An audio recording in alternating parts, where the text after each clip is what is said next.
এখন এই তো লইট্টা শুটকি রান্না করব। লইট্টা শুটকি রান্নার জন্য আমি কাঠখোলায় ভেজে এভাবে কাটা বেছে নিয়েছি। কাটা বেছে ভালো করে ধুয়ে নিয়েছি। আর এখানে পেঁয়াজ কলি, আস্ত রসুন বেছে নিয়েছি। এগুলো দিয়ে আমি লইট্টা শুটকিটা ভুনা করব। পেঁয়াজ আর পেঁয়াজের কলি দিয়ে দিলাম। এগুলো ভালো করে একটু ভেজে নেব তেলের মধ্যে। শুটকিটাও আমি দিয়ে দিব পেঁয়াজের সাথে, আর একটু ভেজে নেব তেলের মধ্যে। কিছুক্ষণ পেঁয়াজের সাথে ভাজবো, তারপর সব ধরনের মশলা দেব। পেঁয়াজের সাথে শুটকিটাও কিছুক্ষণ ভেজে নিয়েছি। এখন আদা রসুন পেস্ট দিয়ে দিব। আদা রসুনটাও কিছুক্ষণ ভেজে নেব একই সাথে। দিয়ে দিলাম মরিচের গুঁড়া, দিব হলুদের গুঁড়া,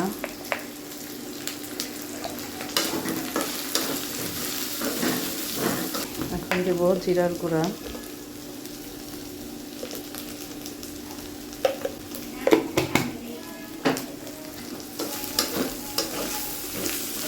করে পানি দিয়ে এটা ভালো করে কষাবো।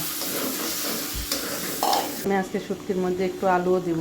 আমি ভাজের মতো করে একটু আলু কেটে নিয়েছি। এই যে আমার মনে হচ্ছে একটু আলু দিলে ভালো লাগবে, এই জন্য আর কি একটু আলু দিয়ে দেবো। সবসময় দিই না, আজকে আমি একটু আলু দিয়ে দিলাম, আমার কাছে ভালো লাগে তাই।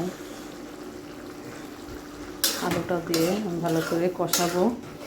আর এখন একদম এই আস্তে আস্তে রসুন আর কাঁচামরিচ দিয়ে দেব।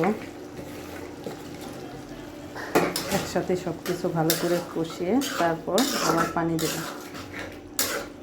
তো শুটকিটা কষানো হচ্ছে, ভালো করে কষিয়ে তারপর আবার পানি দেব ওদের জন্য।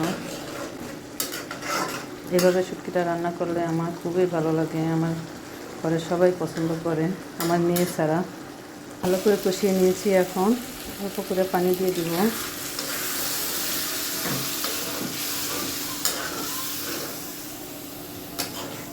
তো শুটকি বোনাটা হয়ে গেছে, একবারে শুকনো শুকনো করে নিয়েছি, আর শুকাবো না, এভাবেই রাখবো। আমার ভিডিওটি ভালো লাগলে আপনারা আমার পাশে থাকবেন, লাইক এবং কমেন্ট করে পাশে থাকবেন। ভালো থাকবেন সবাই। আল্লাহ হাফেজ।